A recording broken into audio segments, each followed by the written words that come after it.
Akashika chamentable kumae.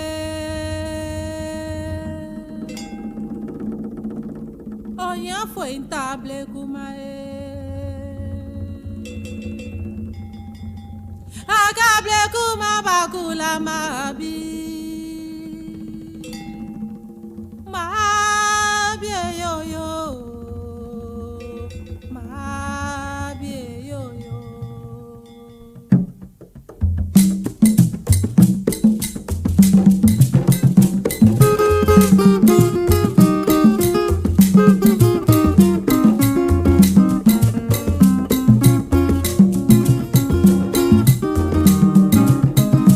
Malama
shika chamentable kumae.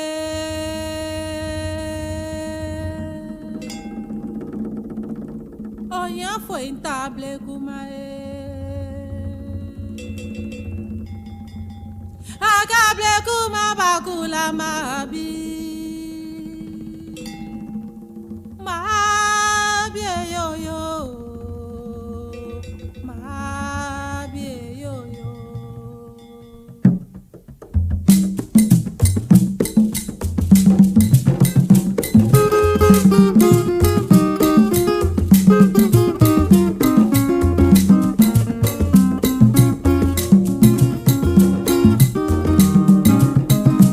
Mala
shika chamentable kumae.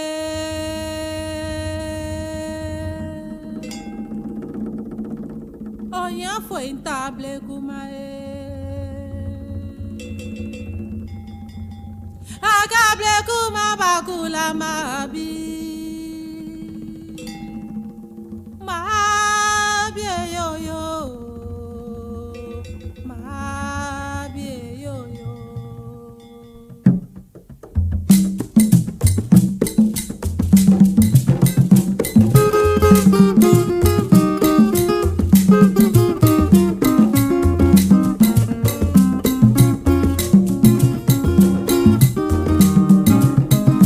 Malama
shika chamentable kumae.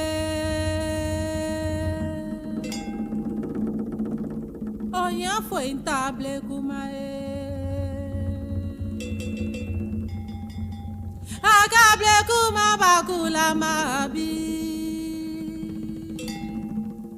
Mabie yo yo. Mabie yo yo.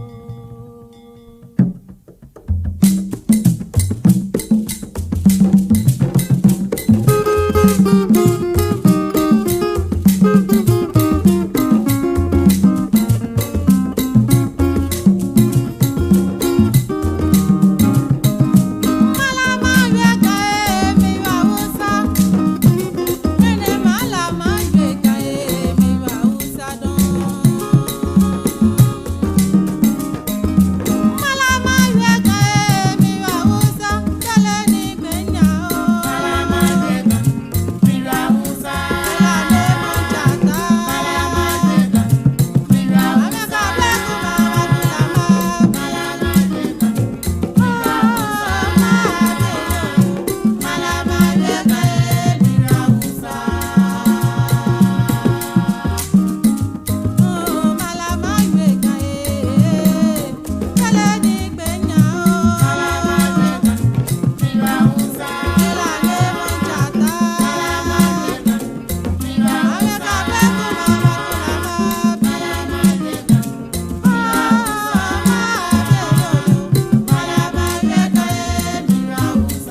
shika chamentable kumae.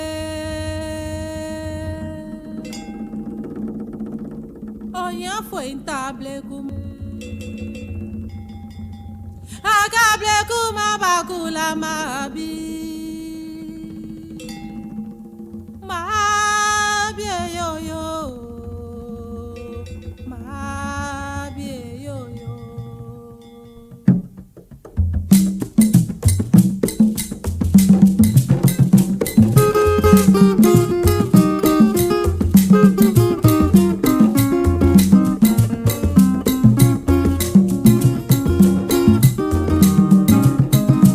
Mala mala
shika chamentable kumae. Oya foi intable kumae. Akable kuma bakula mabi.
Oya foi intable kumae.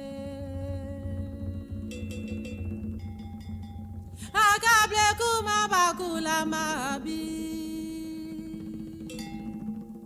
Mabi yo yo. Mabi yo yo.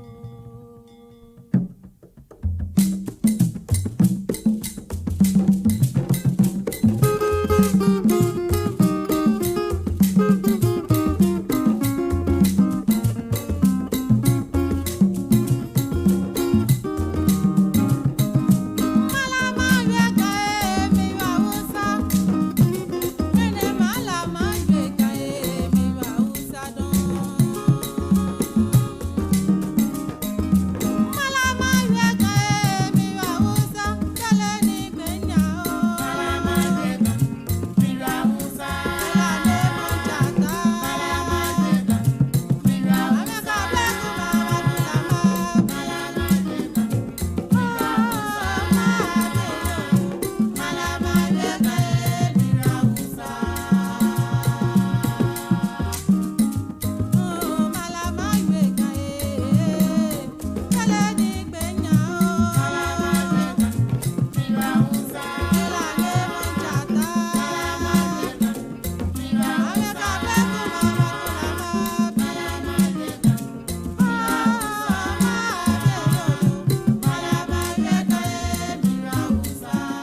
shika chementable kumae. Oyan foi intable kumae. Akable kuma bakula mabi. Mabi yo yo. Mabi yo yo.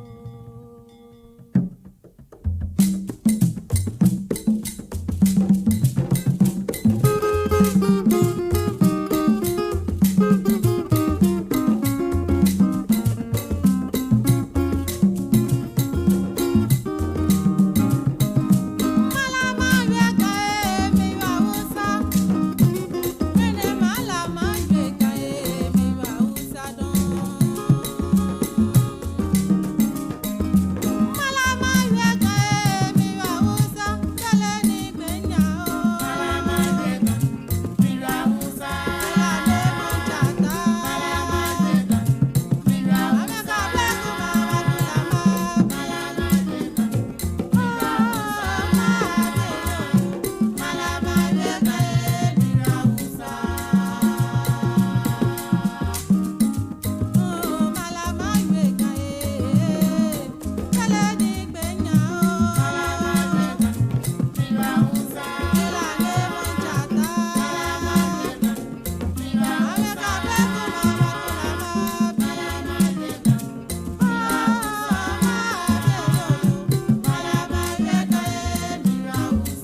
shika chamentable kumae.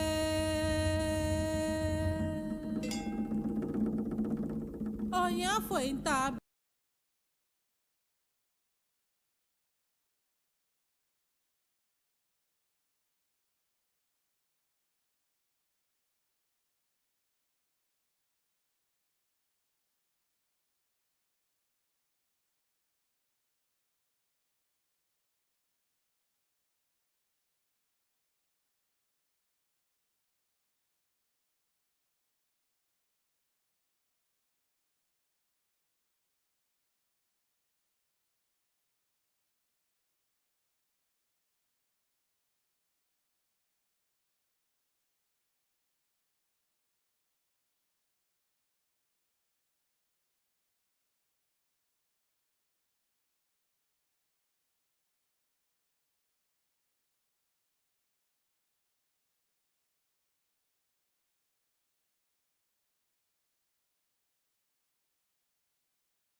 Shika lamentable kumae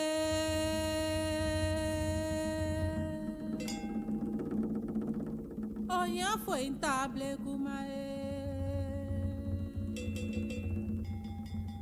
Agable kuma bakula mabi Mabi yo yo Mabi yo yo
Ashikache mentable kumae.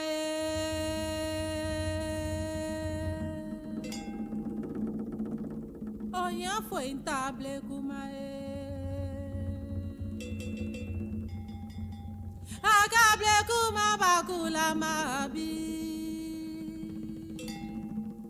Mabi yo yo. Mabi yo yo.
"74-year-old Stephen Okule Tete, a pharmacy assistant and a two-time assembly member for Choko, a suburb of the Greater Accra region, has allegedly defiled a 13-year-old minor who lives in the same compound with her parents and the suspect, a tenant to the grandfather of the victim. Mr. Okule Tete, who is rumored to run an NGO for underprivileged girls, is said to be very fond of the victim, gifting her with monetary rewards each time she completes an errand for him. According to prosecution, the suspect, Mr. Okule, has taken advantage of this and has been having sexual intercourse with the minor.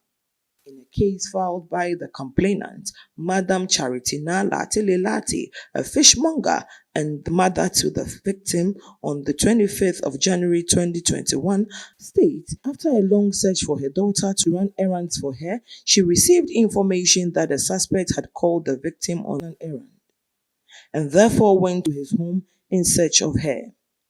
Although the suspect denied seeing her, she saw a piece of cloth belonging to her, which the victim had wrapped around her waist that morning, lying on the floor of the living room of the suspect. This raised her suspicion, agitating her, which led to a confrontation between her and the suspect, Mr. Okule Tete. Madam Latele claimed upon further search found her daughter's panties rolled up on the bedroom floor of the suspect near a mattress lying on the floor.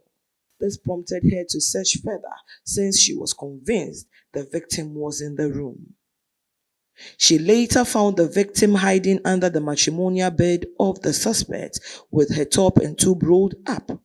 She then dragged her daughter outside, covered her nakedness with the same cloth she had found, and reported the incident at the Choko police station, who then, after the arrest of the suspect, handed over to Dofsu at Mamprobi. The victim has since been to the hospital for medical report, and the suspect, Mr. Stephen Okule Tete, arraigned before court on the 28th of January 2021 for prosecution. Reports reaching us indicate that Mr. Stephen Okule Tete has been granted bail in a tune of 60,000 Ghana cedis with two sureties, all of whom must be civil servants with a net salary of not less than 2,500 Ghana cedis per month, and to appear before the court on the 15th of February 2021. Reeby News is also reliably informed that pressure has been mounted on the parents of the victim to withdraw the suit for home settlement. Communities like Choko, Jamestown, Bukom, and many others have been tagged for their preference to settling rape charges at home for a fee. But the fact remains that this story has fast generated a lot of media attention and public interest. Reeby News will follow up closely with proceedings to bring you updates. Reporting for Reeby News, Nako Koimenta, Accra.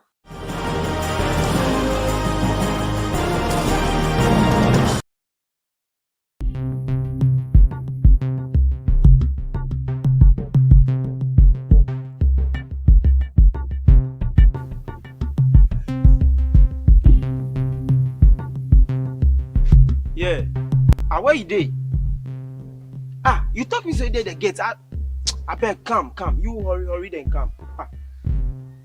Yeah. I still dey here. See the way the sun is scorched. Okay, I'll wait you.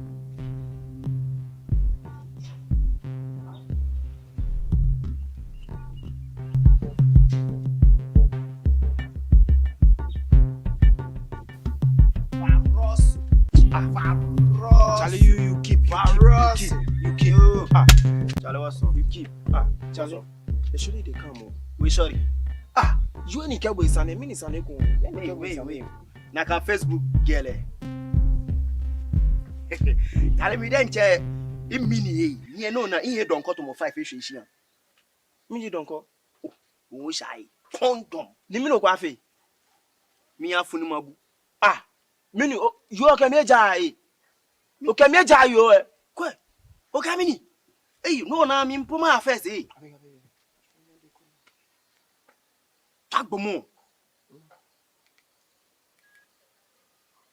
Yeah. Hello.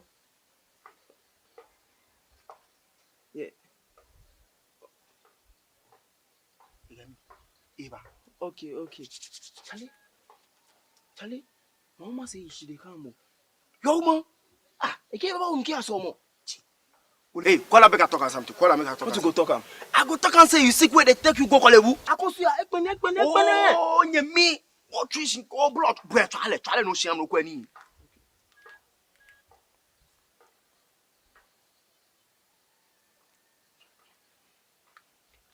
Hello. Am I there? Ow. Jena kan inka be wala serious kala ngwe call you bi antene no doctor ke. Koko foduna. Kemule. Ofane ake koko ekema ke ba ke ko sorry. Koko foduna ewo benini efie ake efeto mumu misane ni. Wo fane yo so motwe mbona. Kunu solo juba kunu wo ba afa hie no kunu bo for spiritual one e onu mpo fa wa. O se so mo okay fane. Sole wa aye we moton so fe. Bye. Ka wa regu ka atwa ke efefie me matwa bubu ka atwa onu. Bye. Mineke. E kese so mo shampo egbena. Miracle. Wo atwa me miracle na kwesa na mi. Ina bo kesi. Bia na ehwe wi awo meyu e. Le win me ese. Le kin twale wo no e. Chat mo so e chato. Me no ko twale wo no ekule ma me yehia. Ona ke ma mi gina yo ba ka be bi fe ko ofi o wa me twi ba. Charlie ke she bi e. Me de chembe shika ngune to mo kwansun. Ka shigbe. Ke she bi e.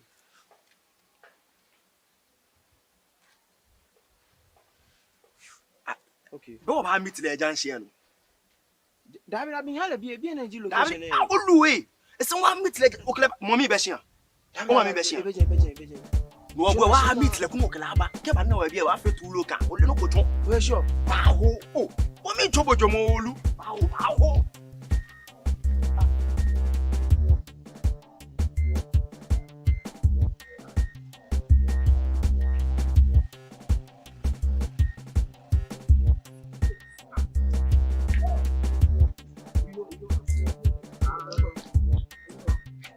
You know, be always say make you come wait. And then why you keep long? You come. This show the way I mean Hey, my guy. Me, I know you love that thing. I mean, I'm past you. Hey, catch your fucking be in any domobi and in here defension. The should be your own or be my own. Hey, you know, say this why they be China mean chap. Yeah, chimpa. I beg. The should be my own. I beg you. I beg you. Nga weja. Me no go share first. Me ya first. Oh, you first. I go before you go. Ah, if the shorty be my own, how you go fit go first? You dey talk plenty. Be like say the person keep long way. Ah, if you know talk am me she just don't go junction area na pe okay, you estate me come on your road. Forget to. O papa sky re yo me dey kefi. Forget to to. Shuru ko ta. O ya eni akoka ayo. Actually no dey come. Me HI ke ba no wa e da fi yo kun wa kan wo. Me da gboro ba kiss me. Who dey? O sha gele. Jelen. Cha no ma ko, cha no ma ko.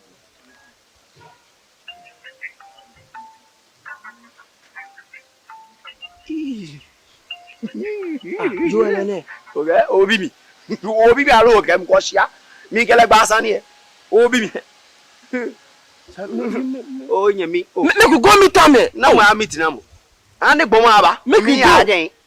Me go meet am. Hello.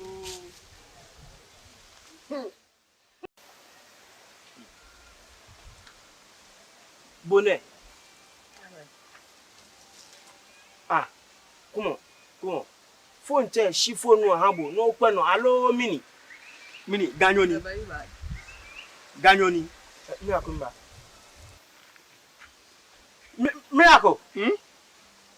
Come on, Lord Yoba. Eh, Boni. Ow, Adwa, Nyemi emo. Adwa, in your one go. Emo mommy. In your one go, hey, ow. Emo ene pokle. Okay. Pokle.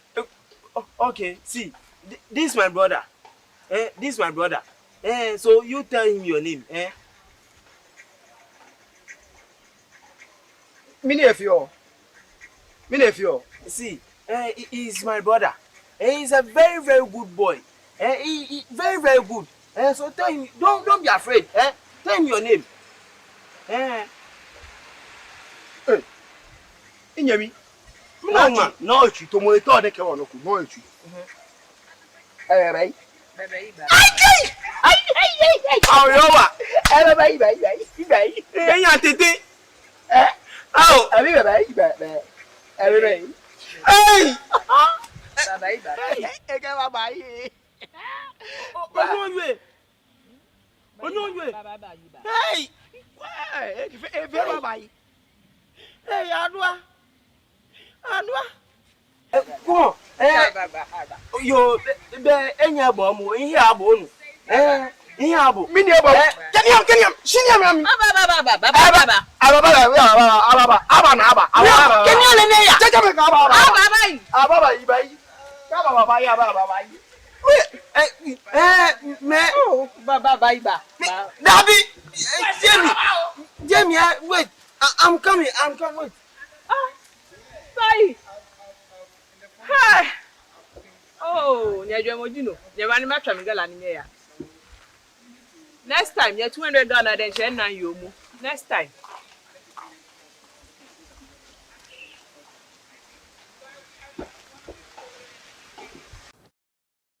Ngo baba yo. Oh, miracle. Mini eba. When you are thing. Kwe. Mi yana mote. Oh. When You are agbene. Mini ife.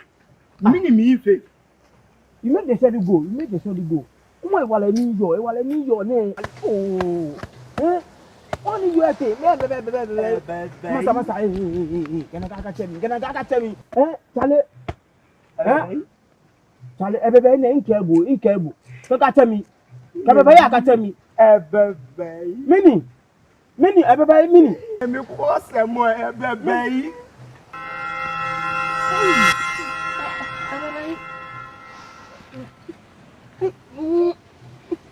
Sisa namba yo. Don't just see Coco no that's wo okay. Matthew. That's wo. Sisa namba ye. Sisa why? It is for me. So you did this to me. I just came. Madam Jelen ye. I just came. No mi enkele free hospital na ebebe yi anu oba. No bebe. Miracle ya. No, ya. O se mi. Ya, Daddy, ya. Yo mi ya. Virus, you are evil. I go say yes how. Lady. Yes sir. See na me buy. Okay. Phone is me don. If you touch me, I'll slap the stupid out of you right now, Virus. Odo, Fachem. See na me buy yo. See na me buy. Why? Virus. Okay. They say, Virus, don't touch me. Oh, I'm going no. Odo, Fachem. You know See. you and I. We calm down. Hey, you can't really no trouble. Hello. Oh, everybody. Let me. Yo. Ole, No trouble. Hello, a message you. You will press. Akosia. Akos. No. Hey. Oh, Facebook. Facebook pay me ne. Talk about any. See this money. Both money I wait for this short. So oh, Facebook. Hey, you hear yourself? Don't well.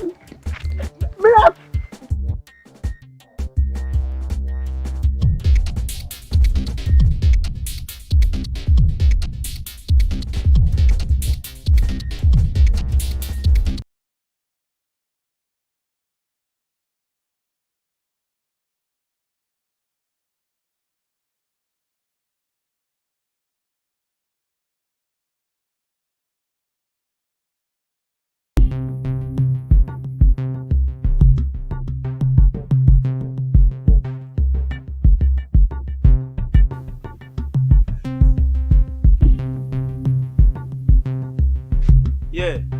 Where you dey? You talk me say dey the gate. I beg, come. You hurry then come. Aye. I still dey here. See the way the sun is scorch. Okay, I dey wait you.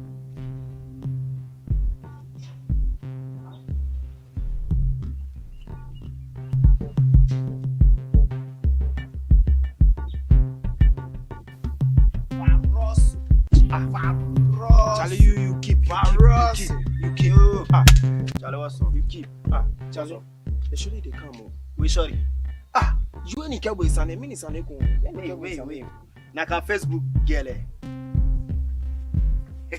Tell me then che imini ye no na ihe don koto mo 5 ehwe hia. Me don't call. Wo shai. Condom. Ni me no kwa fe. Mi afunu mabu. Mini you okay me jai. Okay me jai yo eh. Kwe. O ka mini. No na mi mpoma first Tagbomo. Yeah. Hello. Yeah. Eva. Okay. Charlie. Mama say she dey come. Yo man. E ke baba unki asomo. Hey, call make I talk something. What you go talk am? I go talk and say you sick where they take you go Kolebu. Akosu ekpene. Oh, nye me. What trees go blood. Boy, try no shame no kwani.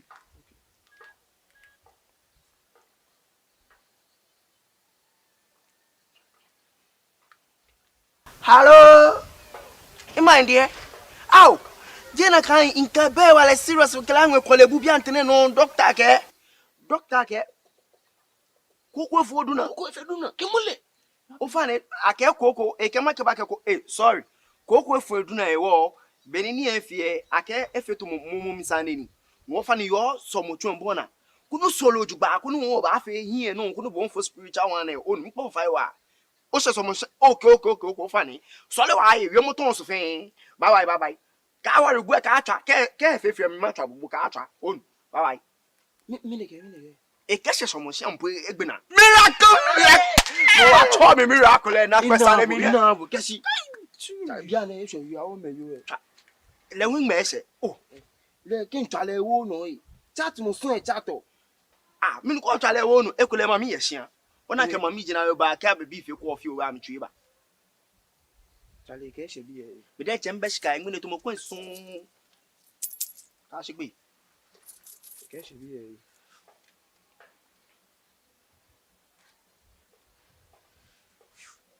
Okay. Go ba meet the agency no. Dabi hala bi energy Dabi location. Oluwe. Ese wa meet like okle mommy be hia. O ma me be hia. Beje. No go wa meet like mo okle aba. Ke ba na wa bi wa fe tu loka. O le no ko tun. We sure. Baho. Oh.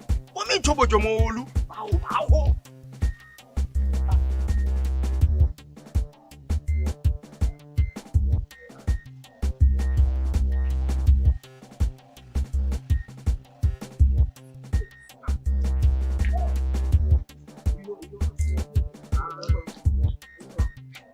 You know, be always say make you come wait. And then why you keep long? You come. This surely the way I mean Hey, my guy. Me, I know you love that thing. I mean, I'm past you. Hey, catch your fucking ni be ni fe ni ndo mo bi ene. He here ni finish am. the surely be your own or it be my own. Hey, you know say this one they be China mean chap. Yeah, chempe. Chempe yo. I beg. The surely be my own. I Oh, beg beg you. Oh, I beg hey. you. Nka weja. Me Oh, no nah, go me share. first. Me first. Oh, you first, I will eh, go go. before you go. If the surely be my own, how you go fit go first? You dey I talk beg you. plenty. Be like say the person I he keep beg long way. If you know I talk and me Ni shika. je zongo junction e na pe okay yo your estate mi kon on your road. Forget to O papa shika re yo mi ne ke fi. Forget Forget ba mo. shuru ko ta. O Rabba. ya eni akoka ayo. Surely not the come. Mi eche ke ba nu wa e da fi yo kun wa kan shiwo. Mi da gboro ba kiss mi. Who do? O ya shagale. Jelen. Cha no ma ko, cha no ma ko.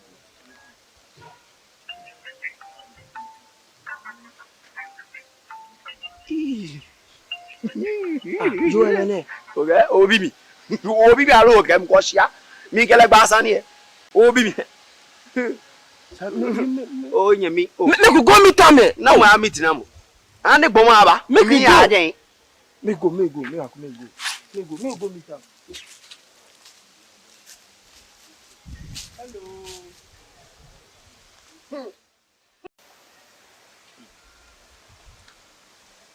Bonnet. Come on. Phone tell she phone no habo no pe no allo mini. Ganyoni. Me akumba. Miracle. Come on, Lord Jogba. Eh, Boni. Aw, Adwa. Nya mi emo. Adwa o, iyawo no go. Emo mommy. Iyawo no go, eh. Aw. Emo ene pokle. Okay. Pokle. Okay, see. This my brother. This my brother. So you tell him your name,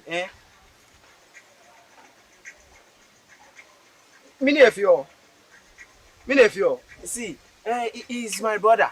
He's a very, very good boy. He very, very good. So tell him, don't be afraid. Tell him your name. Nya mi. No, man. No chi to mo to de ke wono ku no chi. Bai. Aw, yowa. Bai. Enya tete. Aw. Abi bai. Bai. Hey. E ke ba bai. Onyowe. Hey. E fe ba bai. Hey, Adwa. Come on. Yo, be enya bo mu, ihe abo nu. Ihe abo. Mi ne ba. Keniam. Shinyam am. Baba. Aba na aba. Keni ole ne ya. Jaja me ka aba. Baba. Aba bai. Ka baba bai. Me. Oh, Baba. Dabi. Jamie, wait. I'm coming. Wait. Bye. Hi. Oh, nyajwe mojino. Nyabani matwa migala ni ya. Next time, you $200 then she na yomu. Next time.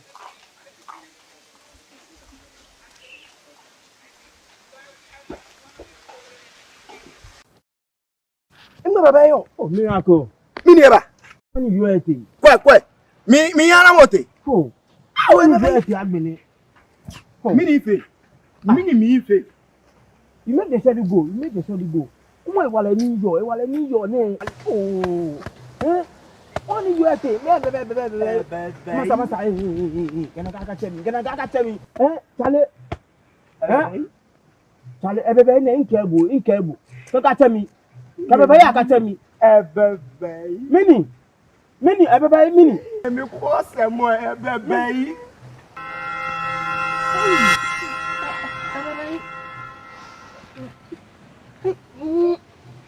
This is number yo. Oh, don't see Coco no that's wo okay. Martin. That's wo. Oh, okay. This is number eh. Yeah, why?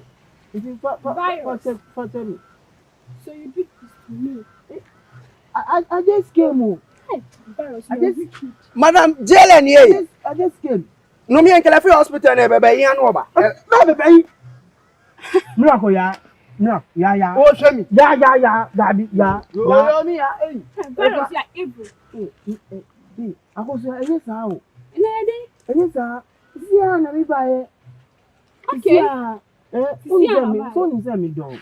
If you touch me, I'll slap the stupid out of you right now, virus. Odo, Fachem. Si ya na mba ye o. Si ya na mba ye. Why? Virus. Okay. They say, virus, don't touch me. Oh, I'm going to know. Odo, Fachem. Si ya. You and I. We calm down. Hey, you can't let no trouble. Alone.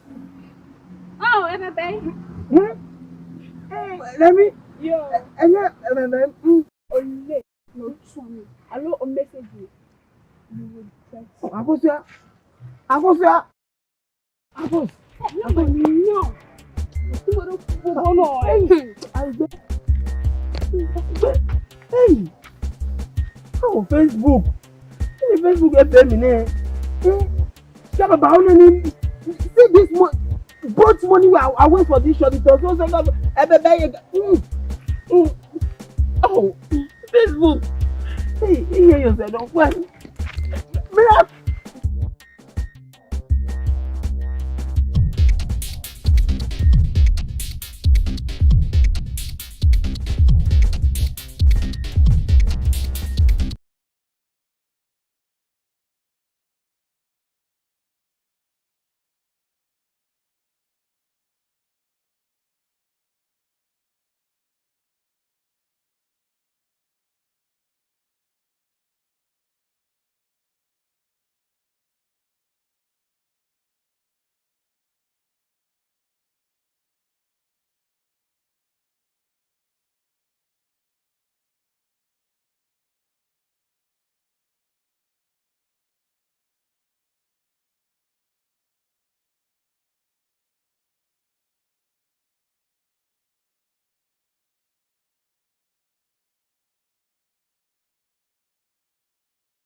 Charlie, Nimba, honor for that barrier there, no.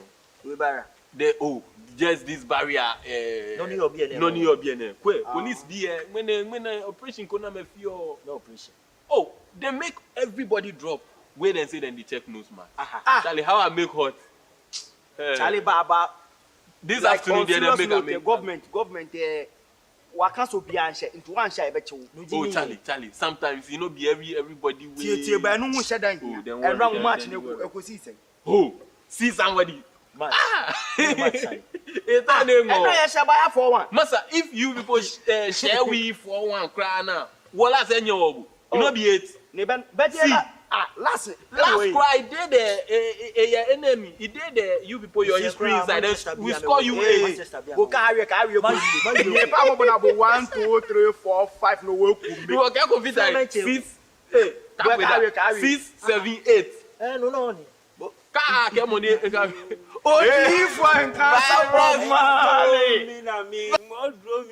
Charlie, when I wait a long time, you where you go there? Where you go there? Odi. Me know ne. Charlie, long time. Now they see, now they come. I've changed. What did the Zook dictionary or what? It be Bible. Bible. I've changed. You know. There is no change in value. The value is the same. See. This my value is not the same. Oh, good. I've repent. Ona go. Court on ton. Hey, no try em back. No one dey me no na. There. Stone owner. Jay owner. Repent. Go away. Bible lent Emma. Now no scripture say no Emma okay. Dictionary I know coming.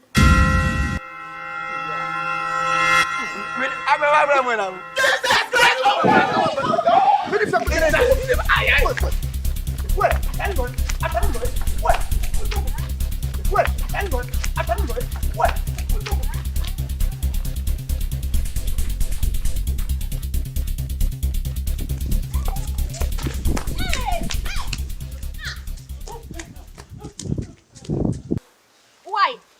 What can you say?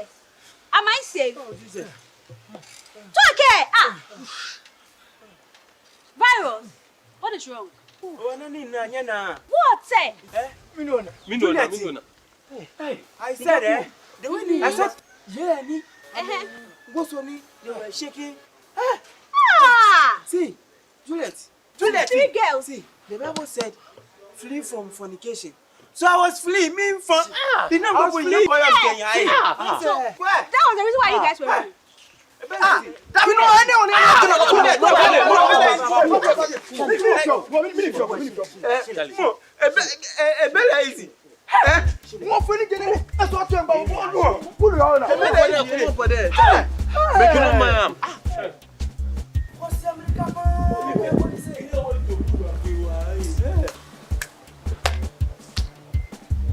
What's up for race? Yeah,